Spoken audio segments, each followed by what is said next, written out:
capítulo 2, verso 18. Não é? Ninguém se faça árbitro contra vós outros, pretextando humildade e culto de anjos, baseando-se em visões, enfatuado, sem motivo algum, na sua mente carnal. Tá certo? Então, é uma advertência que vem corroborar exatamente o que Judas está falando aqui. Então, nós vimos que anteriormente, aqueles 3 exemplos que Deus citou, que Judas citou, a incredulidade no deserto, a rebelião dos anjos e a sodomia, lá em Sodoma, não é? E Gomorra. Agora aqui, Judas vai analisar de uma forma inversa esses exemplos citados anteriormente. A contaminação da carne, tá certo? Na medida da prostituição dos homens de Sodoma, o pecado da rebelião, semelhante àquela rebelião de anjos, e o pecado da difamação, apresentado como equivalente à incredulidade dos israelitas no deserto. Ele vai citar de novo, tá certo? As mesmas coisas, só que ele inverte o processo aqui. Então ele fala primeiramente nesse versículo da contaminação da carne, aqueles que contaminam a carne. Não é? O que é essa contaminação da carne? É contaminação do seu próprio corpo e está ligado com aqueles atos homossexuais do versículo 7. Né? E mostrar que o juízo de Deus vem sobre quem pratica tais coisas. Né? Então, esses homens denominados sonhadores, não é? Por quê? Porque eles eram místicos que afirmavam ter revelações sobrenaturais. E como eles eram imorais sexualmente, eles usavam isso para difundir as suas práticas. Não é? E contaminava, certo? Porque através dos seus sonhos, suas fantasias eróticas, segundo suas paixões carnais, eles contaminavam a igreja. Então contaminam a carne, isto é, o seu próprio corpo. Excessos sexuais semelhantes àqueles praticados lá por Sodoma, é isso que ele está tratando aqui. Sodomia. Né? Levíticos 18, 22 proíbe essa prática textualmente. Diz lá em Levíticos 18, 22, com o homem não te deitarás, como se fosse mulher, é abominação ao Senhor. Ponto. Acabou. Não tem desculpa. E nós podemos ver muito bem, e eu acho que tem que ser lido, hoje o texto dos mais atuais que existem, que nós podemos usar para o nosso meio, é o capítulo 1 de Romanos. Capítulo 1 de Romanos, que nós vamos aqui dar uma lida nele aqui, porque eu acho que é fundamental e vou repetir várias vezes nesse estudo aqui, senão não tem que inculcar na cabeça das pessoas esse capítulo. Os crentes estão esquecendo esse capítulo. Abram lá Romanos 1, por favor.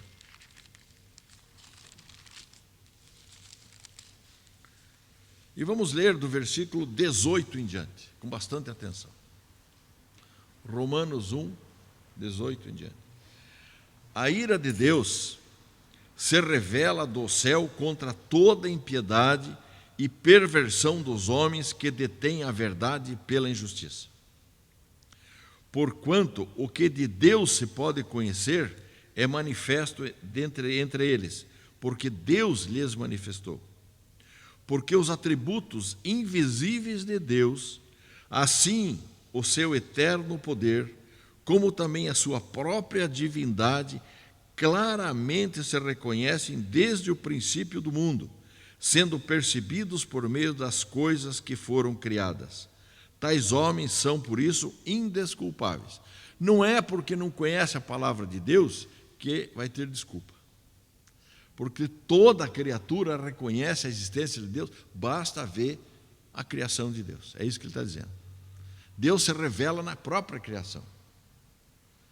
Então as pessoas não têm desculpa. Se os homens ímpios que não conhecem a palavra de Deus são indesculpáveis, quanto mais aqueles que têm acesso à palavra de Deus não serão então mais cobrados de Deus, a ira de Deus sobre a vida deles. Pensem bem nisso.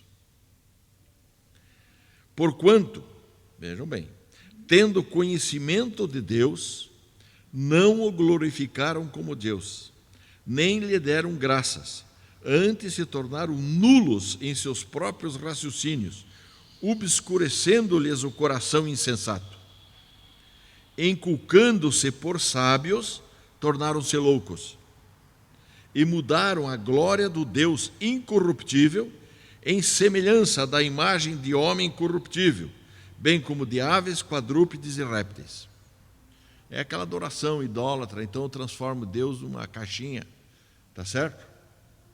Eu transformo Deus numa estátua, eu transformo Deus em qualquer coisa, em criatura, não é isso? Por isso, Deus entregou tais homens à imundícia, pela concupiscência do seu próprio coração, para desonrarem o seu corpo entre si. Pois eles mudaram a verdade de Deus em mentira, adorando e servindo a criatura em lugar do Criador, o qual é bendito eternamente. Amém. O que ele está dizendo? Ora, essas pessoas que não adoram a Deus, mas passam a adorar criaturas, tá certo? Porque rejeitam a figura de Deus, o que Deus faz com eles? Abandona a própria sorte, entregou à imundície, às concupiscências. Deus não está nem aí com esse povo. É isso que nós temos que entender. Deus cuida dos seus, do seu povo, dos seus eleitos. Dos outros, Deus não está nem um pouco se importando mais. E é por isso que o mundo está caindo cada vez mais nessa perdição, porque esses aí estão longe de Deus, e Deus não está preocupado com eles mais não. Certo? Essa que é a grande verdade.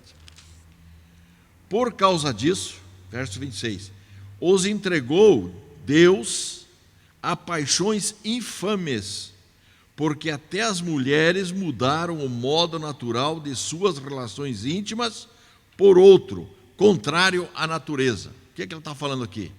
Lesbianismo, bestialismo, etc, etc, etc. Certo? E semelhantemente, os homens também, deixando o contato natural da mulher, se inflamaram mutuamente em sua sensualidade, cometendo torpeza, homens com os homens, e recebendo em si mesmos a merecida punição do seu erro. Então, o que nós estamos vendo do mundo é isso, ou não é isso? Não é? Mas vamos um pouco para frente. Mas eu não tenho nada a ver com isso. Eu sou crente e eles estão lá. Eu não preciso falar nada. Deixa cada... É o mundo, é a cultura. Vamos respeitar a cultura dos outros. Certo? Não é isso que nós estamos ouvindo hoje? Vamos ser politicamente corretos. Não é isso? Não, isso aí não... cada um que escolhe, cada um que sabe o que faz. Cada um tem o seu próprio arbítrio. Pois é.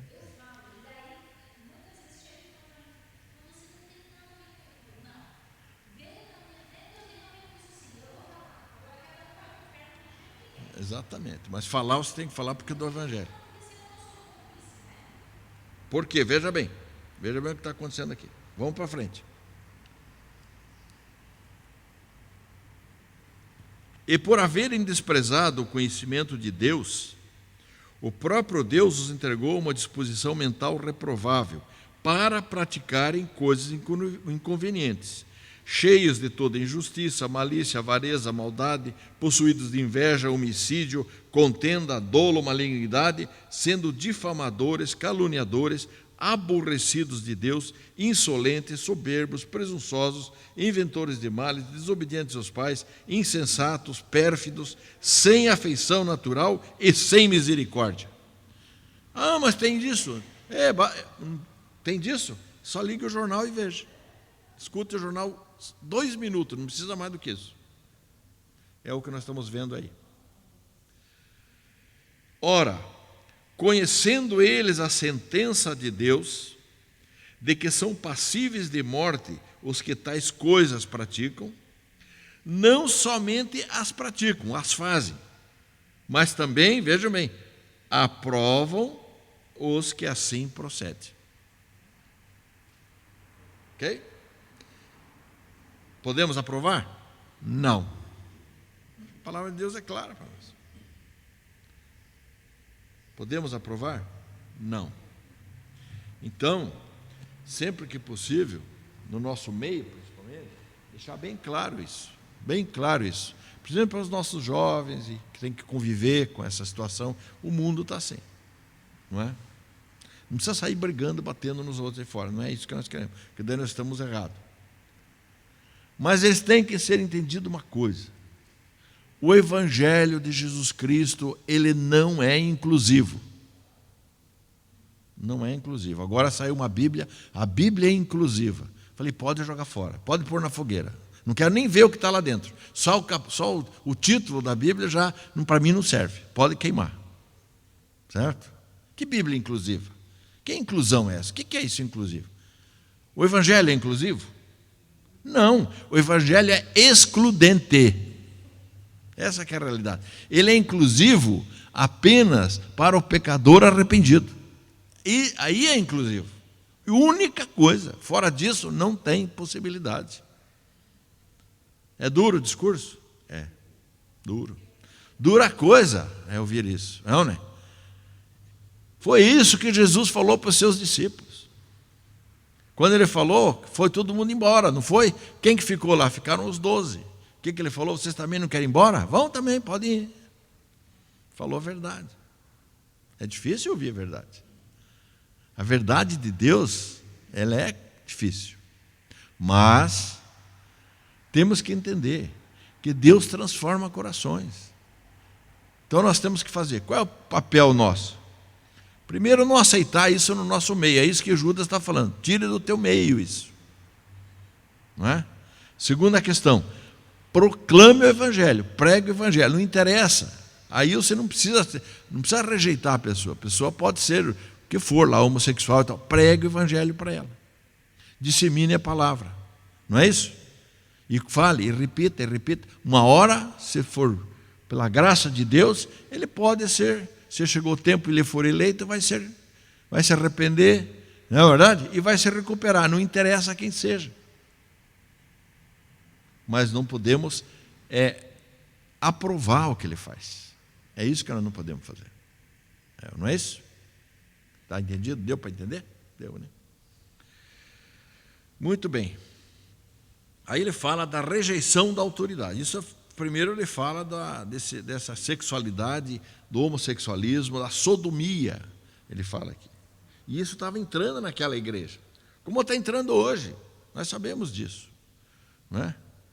Então eu não posso aceitar uma denominação que vai fazer casamento gay, que vai ter pastor gay. O que é isso? Onde é que nós estamos, então? Não é que, mas, então jogue a Bíblia fora.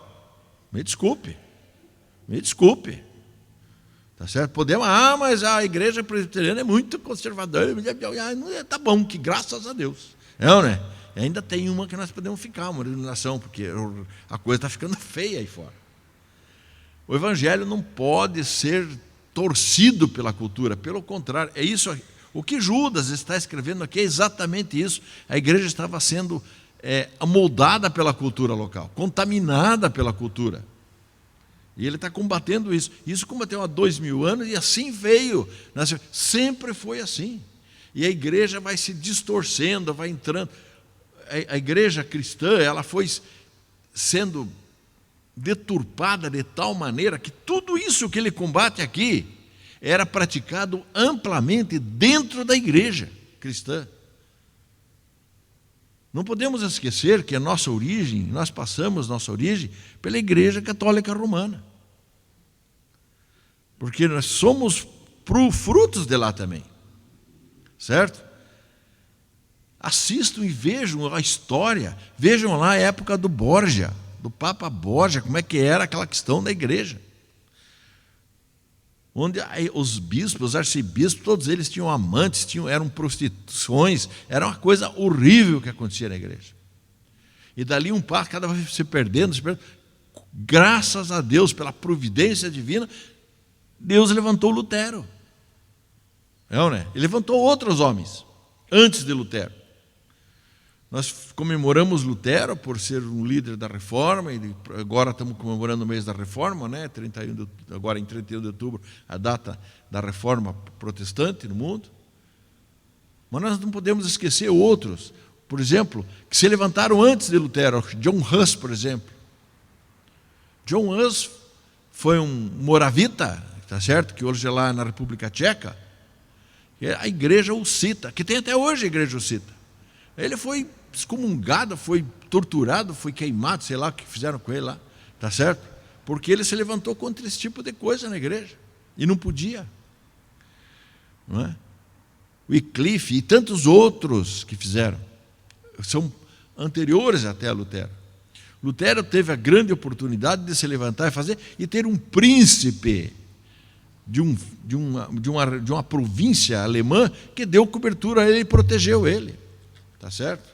E aí floresceu essa situação da reforma, que ele combatia, porque combater a igreja era muito difícil mesmo. Era muito difícil. Mas os crentes não tiveram medo naquela época. Teve guerra, teve batalhas, teve coisa, aconteceu de tudo. Tá certo? Mas prevaleceu o Evangelho.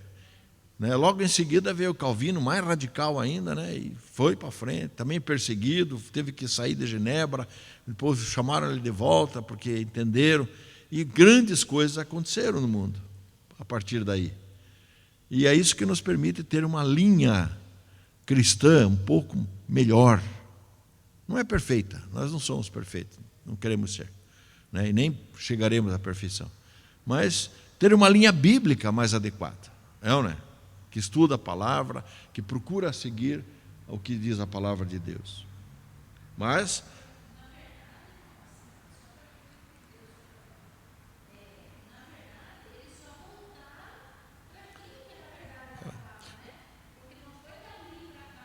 não, a palavra foi corrompida, volta ao original. Eu entendo que assim, avivamento para mim é isso, é voltar para a palavra de Deus. Tá certo? Né? Voltar para a palavra de Deus. É interessante que às vezes eu já vi uma frase, por exemplo, dizer assim: a oração, Deus fala na oração. Não, Deus não fala pela oração. Deus fala pela palavra, entendeu? Não é pela oração. Vamos lá. Depois, outro ponto que ele vai falar de novo: rejeição de autoridade. Aqui o texto é breve, mas se refere aqui que aqueles que deliberadamente rejeitam a autoridade de Deus, tá certo? Ou seja, escarnecem a autoridade de Deus. Né? E aqui o verbo rejeitar aqui é colocar de lado a lei de Deus, colocar de lado a palavra de Deus, né? Desprezo então por quem? Por Cristo e o Evangelho. É isso que eles estavam fazendo.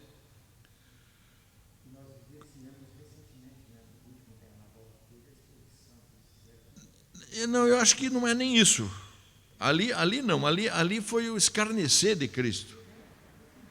Mas a minha preocupação é dentro da igreja, e de Judas aqui é dentro da igreja. Quantas orações eu rejeito esta doença. Eu exijo que Deus faça. O Senhor prometeu na sua palavra, o Senhor tem que cumprir. Isso eu escuto todo dia. O que vocês acham? Isso que é? Isso é querer sobrepor a autoridade de Deus. Deus não está sujeito a autoridade nenhuma, nem mesmo o que está escrito na palavra de Deus. Ele que escreveu a palavra, e ele está acima da palavra de Deus. Ou não está? A palavra é dele. Ele não está circunscrito a coisa nenhuma. Deus está fora de tudo isso. Então eu não tenho. Acuar Deus, colocar Deus na parede, exigir de Deus. Da onde? Quando? Desde quando? O que nós podemos fazer é cair de joelhos, é ou não é? E suplicar. Ou suplicar a Deus. E Deus, se for propósito e vontade dele, ele pode nos atender. E ele vai nos responder. De 3 maneiras. Sim, não, ou vai ficar em silêncio. E nós vamos ficar bonzinho e esperar. Ou não é isso? É isso. Ou não é esse o papel?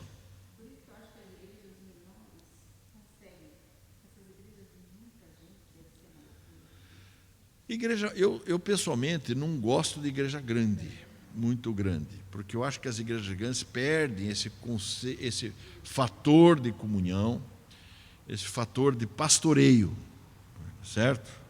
Perde-se isso. Fica meio tipo missa, né? Vai no culto das 8, ou vai das 9, vai embora para casa, é meio missão, assim, meio tipo catolicão. É ou não é? Tá certo?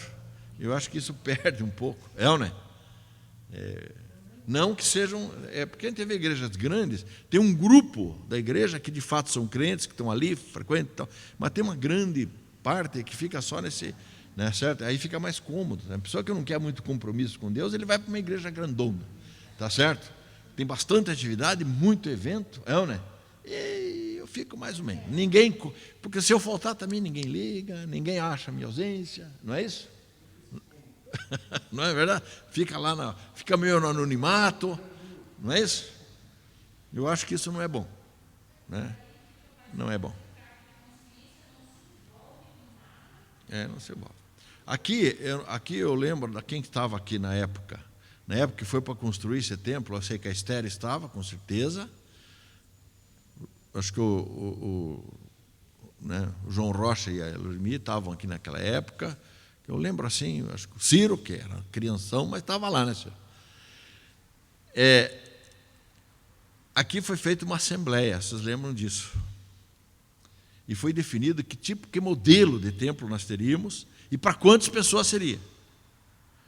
Tá certo? Ele falou, não, vamos fazer uma acomodação tal, para acomodar no máximo 300. Está em ata isso. Isso é fundação da igreja.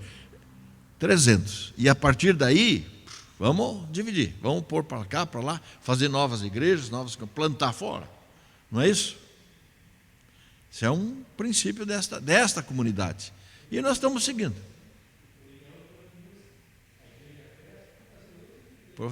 Ele não tem que ficar para fazer uma igreja aqui. Se nós tivéssemos todas as nossas igrejas que saíram daqui e tivessem tudo aqui, nós teríamos aqui uns 2.000 membros mais ou menos aqui. Ou mais, não é? Mas não é esse o objetivo da igreja aqui, nunca foi.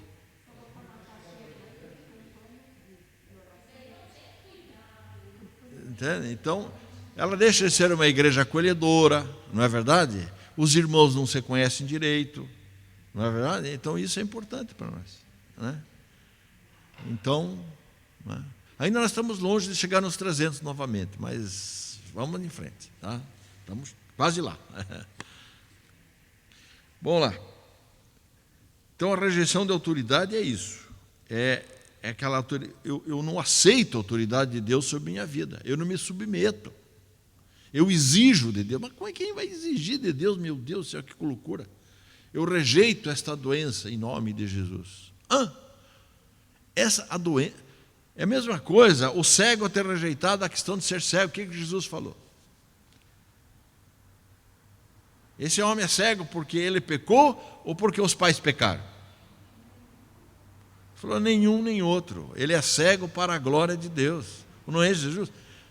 Se tem uma doença na família, se tem uma coisa, tudo é para a glória de Deus, paciência, ponto. Deus é que permitiu isso. Ou é soberano ou não é. E se Deus permitiu, quem sou eu para não aceitar? Jó rejeitou a doença dele? Não. Eu posso chorar, eu posso reclamar, eu posso pedir para Deus, Senhor, não está difícil, me ajude, tal. Mas não rejeitar a autoridade dele. Tem uma diferença muito grande nisso. Né? Falta de conhecimento.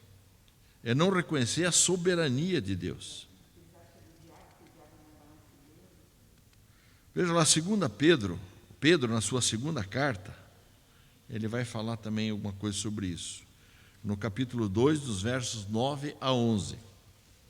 Ele diz o seguinte: é porque o Senhor sabe livrar da provação os piedosos e reservar sob castigo os injustos para o dia do juízo, especialmente aqueles que, segundo a carne, andam em imundas paixões e menosprezam qualquer governo, atrevidos, arrogantes, não temem difamar autoridades superiores. Tá certo? O que significa isso? Toda autoridade na terra também é instituída por Deus, para bem ou para o mal, até para castigar muitas vezes. Mas o nosso governo é muito ruim. Paciência, Deus é que pôs lá, agora nós vamos aguentar o rojão. Ou não é isso? Deus permite, é vontade de Deus, ou não é?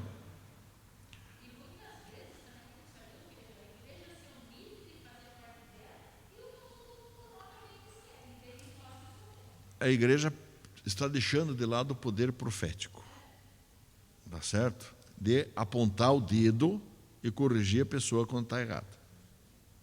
É isso que tem que fazer. A igreja não aponta o dedo, ela não leva a palavra de Deus onde devia levar. Esse que é o problema, tá certo? Então o governo faz errado e ninguém vai falar.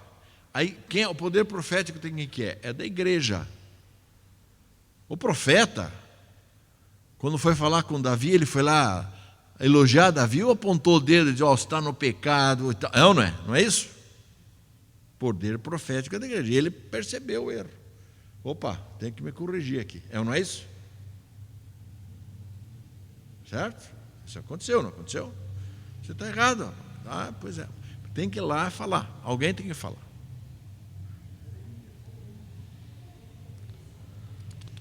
Isso é poder profético. Então eu não tenho objetivo agora. Eu posso discordar do governo, eu posso discordar da autoridade governamental. Isso é um direito meu. Mas não difamar. Aí é diferente. Certo? Não é verdade? Eu não posso difamar. É isso que a palavra de Deus está falando.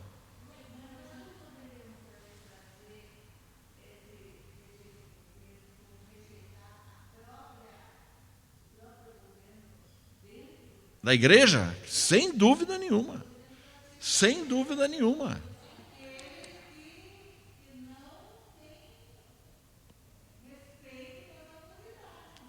Dentro da igreja. Eu acho. Começa por dentro da igreja. Não é verdade? É para a igreja. Começava dentro da igreja. E depois, Pedro, aqui no caso, fala no sentido que ele está falando já, não só na igreja, mas para todo sentido. É ou não é? Por isso, os crentes da época, apesar de serem perseguidos pelo império, eles respeitavam o imperador. Eles não adoravam o imperador, que era diferente. Mas eles tinham respeito pelas leis do império. Jesus falou isso. Honra quem honra, tributo a quem tributo. Não é isso? E a glória a Deus. É isso. Paciência. Nós, graças a Deus, vivemos uma democracia. Cada 4 anos você vai lá e troca. Se não gosta, troque, ué. Não é? Não é isso? E peça a Deus para Deus trocar. É isso que tem que servir. Ok?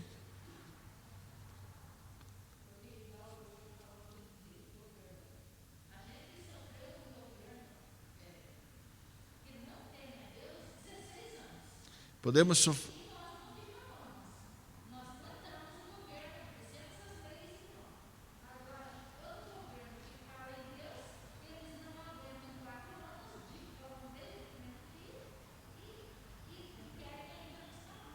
Minha irmã, está previsto, se nós cremos que nós estamos vivendo o milênio, o caminho é esse mesmo. Não é isso? E quanto mais acontecer isso, mais cedo é o sinal de que Cristo está voltando.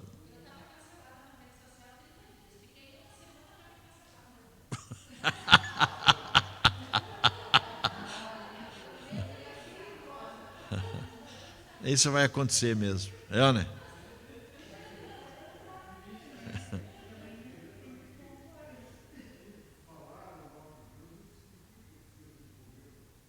Fale mais alto, meu irmão, eu não escutei. Se quiser tirar a máscara, pode tirar para falar comigo.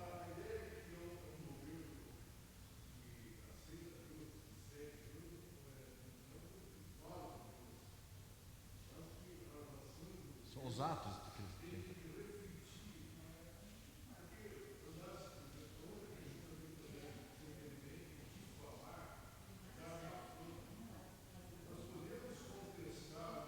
Podemos. Nós difamar é caluniar. Não podemos caluniar.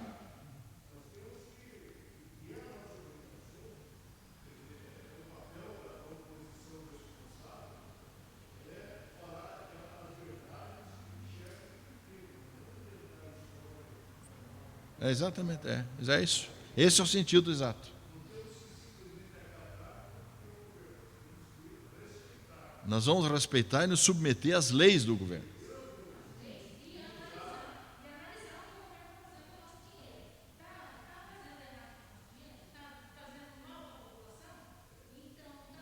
Mas não podemos inventar história, difamar, caluniar, inventar calúnia do governo.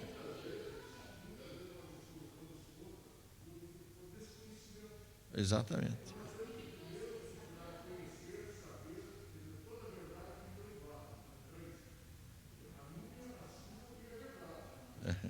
Também. Isso, mas vamos lá, nós estamos falando de difamação, tá? É difamação que nós estamos aqui. Ele fala em difamar autoridades aqui, né?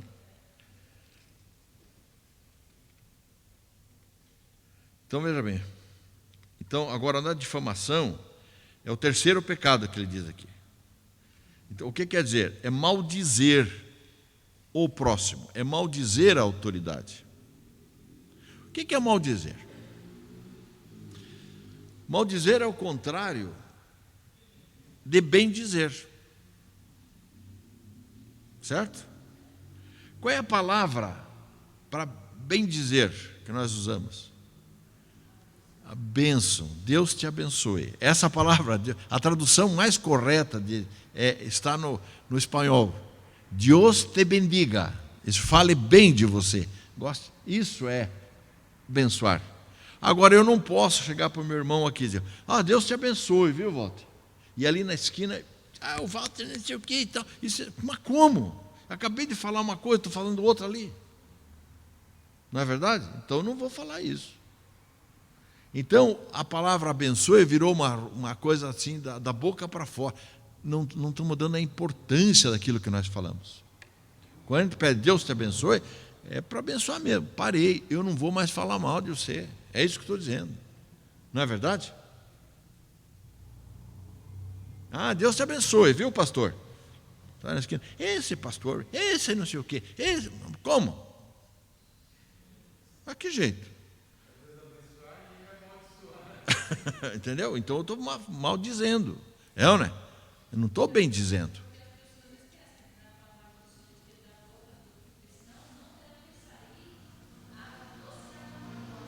Não pode uma amaldiçoar e mesmo a boca, né?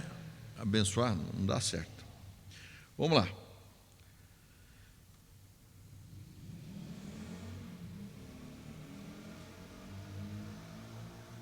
Então, veja bem, difamação é isso.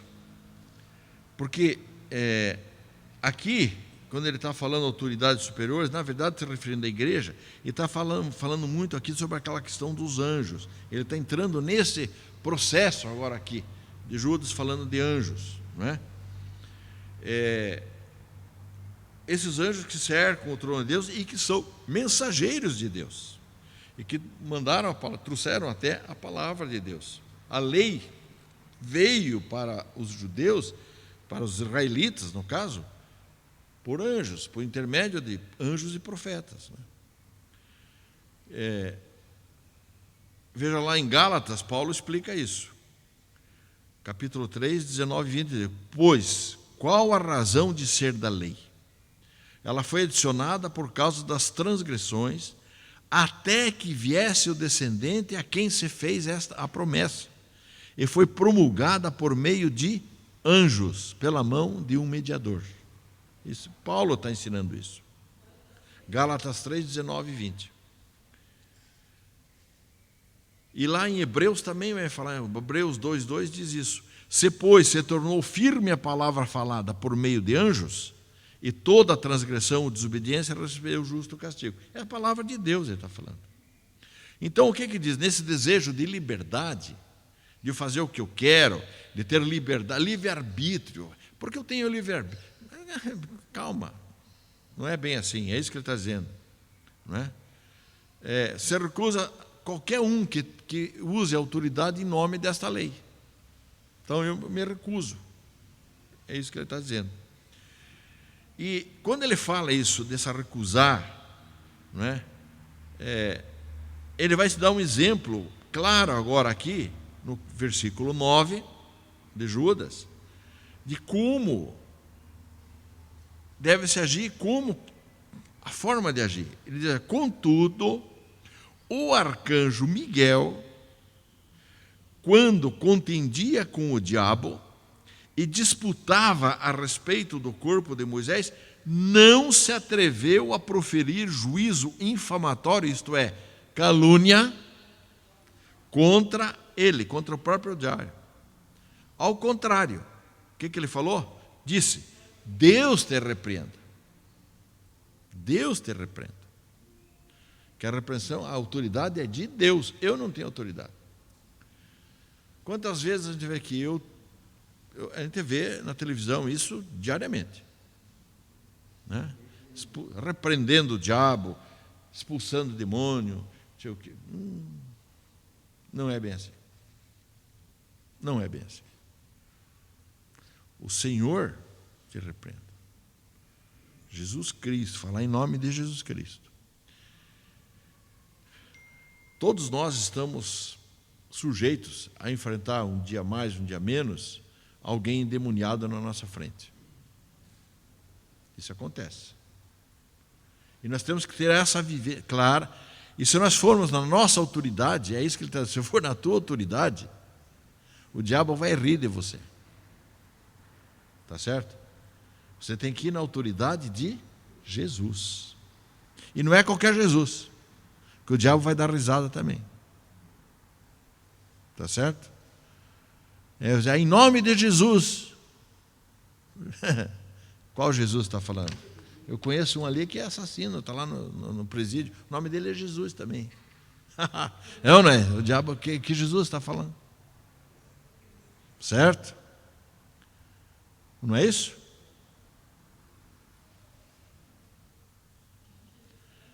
Você tem, quando você repreende, quando se fala, a autoridade que você tem que invocar, eu falo em nome de Jesus, vírgula, o Cristo, no singular, o Cristo, é ou não é? No artigo definido, o Cristo, o Filho do Deus vivo. Agora sim, esse aí, o diabo vai correr, olha, sai ventando, é ou não é? Porque ele sabe o nome de quem que está falando. Definir as coisas. Aí você tem outra, não é isso? Porque a gente vai entrando muito no comum, não é? É no Jesus, é do Emmanuel.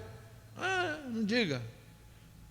Ou esse espírito ali, como era o nome dele ali, você escrevia coisa em nome de Jesus, Emmanuel, tal. Não era assim?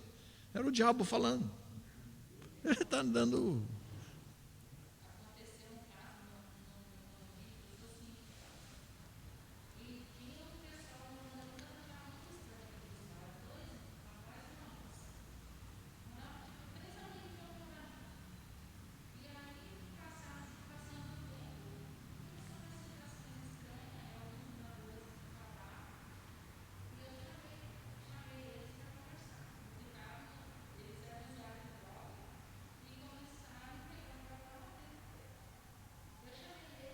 Começaram a dividir o comércio, então, com alguém lá.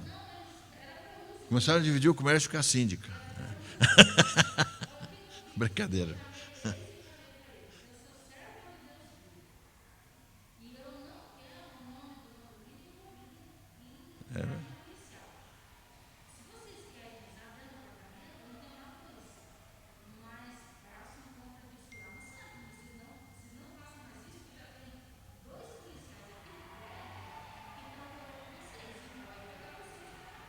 Vai. Tá certo.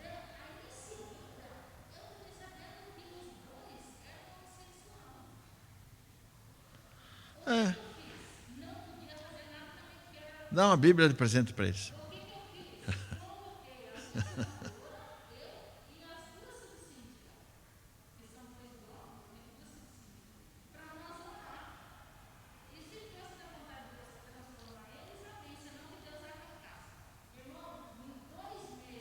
foram embora. É a melhor coisa. É exatamente isso que acontece mesmo.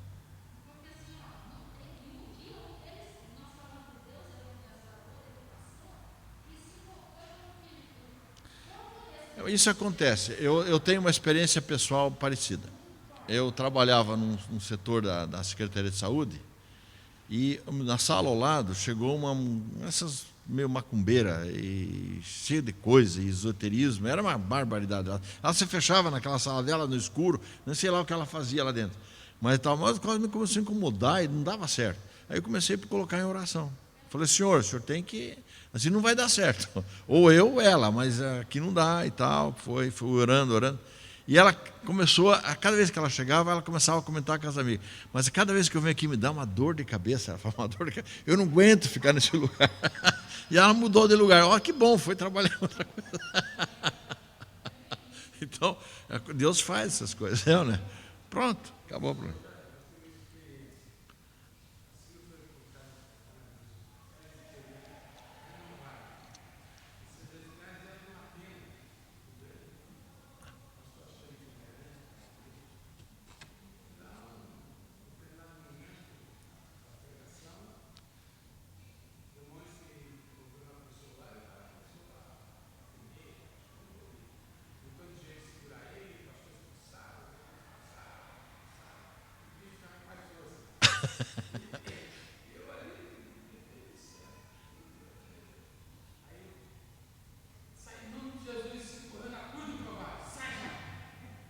Pronto. É que você usou Jesus certo. Só isso.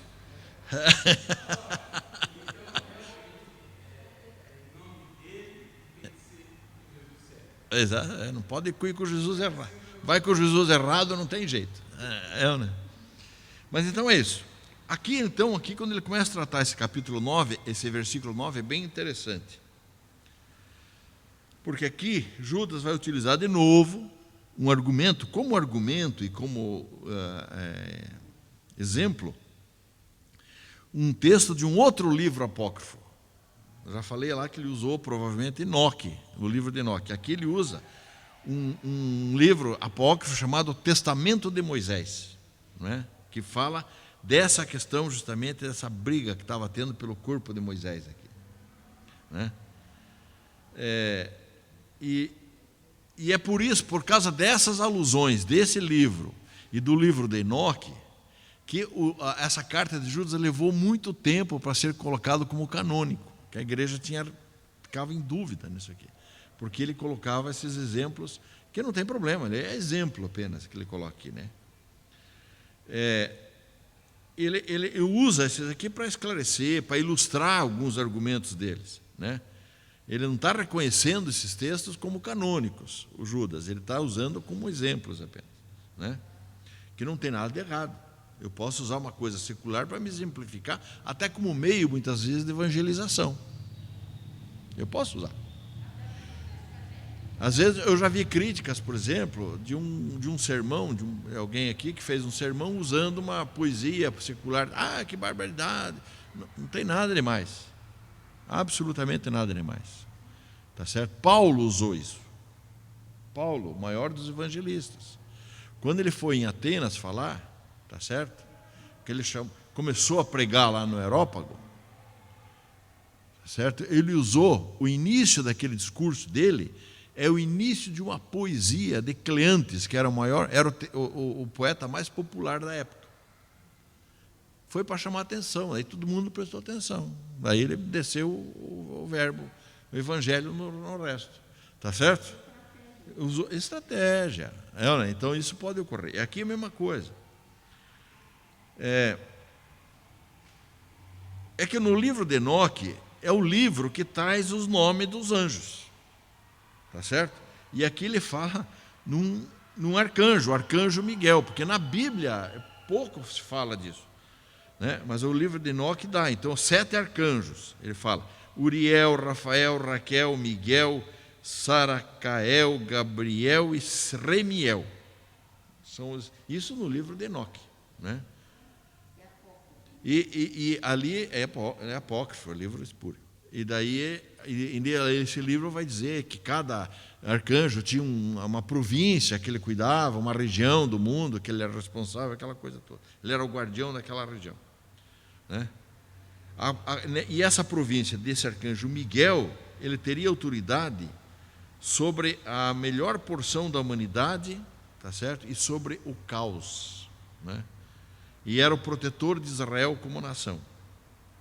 E o nome de Miguel significa aquele que é como Deus, né? Mas existem referências bíblicas também de Miguel. A Bíblia fala do Miguel, né? Ele fala lá em Daniel 10:13, por exemplo, quando diz: mas o príncipe do reino da Pérsia, que me resistiu por 21 dias, porém Miguel, um dos primeiros príncipes, veio para ajudar-me, e eu obtive vitória sobre os reis da Pérsia. Esse Miguel veio ajudar. Daniel vai falar também mais para frente: mas eu te declararei o que está expresso na Escritura da verdade, e ninguém há que esteja ao meu lado contra aqueles, a não ser Miguel. Tá certo? Então ele fala dessas questões, né? E lá no Apocalipse, capítulo 12, certo? Também vai falar que houve peleja no céu, e Miguel e os seus anjos pelejaram contra o dragão. Tá certo? Não é isso? Então, apesar desse nome e esse episódio vir de um livro apócrifo, mas tem sentido bíblico também, né? E as Escrituras não falam nada para nós, nos esclarece sobre essa questão que houve essa briga entre Miguel e Satanás disputando o corpo de Moisés. Mas ele cita isso desse livro, não é?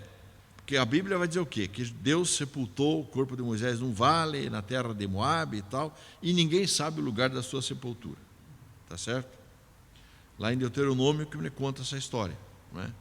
Diz lá em Deuteronômio o seguinte: assim morreu ali Moisés, servo do Senhor, na terra de Moabe, segundo a palavra do Senhor. E este o sepultou num vale na terra de Moabe, defronte de Bet-peor, e ninguém sabe até hoje o lugar da sua sepultura. Segundo o texto, né, desse testamento de Moisés reconstituído, ele diz o seguinte, só por curiosidade, para conhecimento sim nosso: Josué acompanhou Moisés até o alto do monte Nebo, onde Deus mostrou a Moisés a terra da promessa. Moisés então mandou Josué de volta para o povo, a fim de informá-lo da morte de Moisés. E Moisés morreu. Deus enviou o arcanjo Miguel para remover o corpo de Moisés e levá-lo para um outro lugar e ali sepultá-lo. Mas Samael, o diabo, combateu-o, questionando o direito de Moisés a um enterro com honras. O diabo apresentou contra Moisés a acusação de assassinato, pois ele espancou o egípcio e escondeu seu corpo na areia. Mas esta acusação não passou de maledicência contra Moisés. E Miguel, sem tolerar esse maldizer, disse ao diabo: que o Senhor te repreenda, diabo. Com isso o diabo partiu e Miguel removeu o corpo, levando-o até o lugar que Deus ordenara, e lá enterrou com suas próprias mãos, e assim ninguém viu o sepultamento de Moisés. Então essa ilustração, não é, mostra o quê? Que o arcanjo, apesar de toda a autoridade que ele tinha, tá certo? Ele não ousou repreender o diabo, mas reconheceu que Deus é que tem autoridade.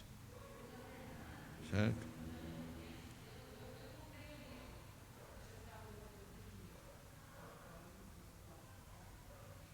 O Enoque.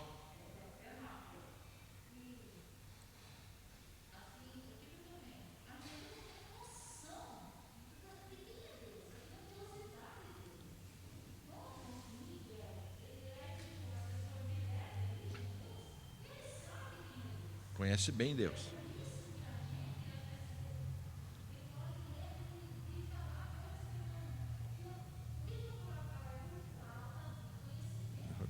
Exatamente. Então o que ele está? Essa ilustração tem qual objetivo? Não é? Que os homens pecadores não se achem no direito de proferir nem insulto, nem repreender anjos muitas vezes, e nem mesmo a própria, muito menos a Deus. Porque tem acontecido isso. Tem acontecido isso. Repreender Deus. Mas como? Hein? Não é? Isso é um absurdo, e a gente vê isso aí. Então, o Targum de Jonatas também, está certo? Quando fala sobre Deuteronômio. O que é Targum? Targum o comentário do Antigo Testamento, é o Targum. Então, aqui nesse comentário de Deuteronômio, judeu, nesse caso, sobre Deuteronômios, quando fala isso, ele declara que o arcanjo Miguel foi feito o guardião do túmulo de Moisés. Não é? A ideia aqui é o seguinte: era que o que o diabo queria com isso? Não, eu fico com o corpo de Moisés para dar a Moisés honra. Eu vou honrar Moisés, ele merece um grande enterro, um grande féretro, uma grande coisa, ele deve ser, sabe? O que aconteceria com ele? Como é que seria hoje, se nós soubéssemos o maior, seria a nossa Meca, ou não é isso? Seria um centro de idolatria, de romaria, não iam adorar a Deus, iam adorar Moisés, o corpo, o túmulo de Moisés. Ou não é isso que ia acontecer? Então Deus impediu isso. Deus escondeu o corpo de Moisés, a verdade foi essa. Ninguém tem que saber onde é que está Moisés. Está certo? Está enterrado. Onde é que está? Não sei, Deus sabe. Não é verdade isso? Deus disse que mandou o arcanjo Miguel, mandou enterrar e escondeu, sei lá o que, pronto. Não é isso? Eu, pessoalmente, tenho até minhas dúvidas se de fato Deus enterrou esse corpo de Moisés. Se ele não trasladou, como trasladou Elias. Porque lá no Monte da Transfiguração, quem que aparece? Moisés e Elias. Não é verdade isso? Será que Deus, para não ter dúvida nenhuma, vai ver que alguém vai procurar, vai achar melhor, ele vai logo? É ou não é? Está certo? Não é verdade? Não sabemos, a Bíblia não fala, mas é uma possibilidade clara disso. É ou não é? Não é? Parece vivo.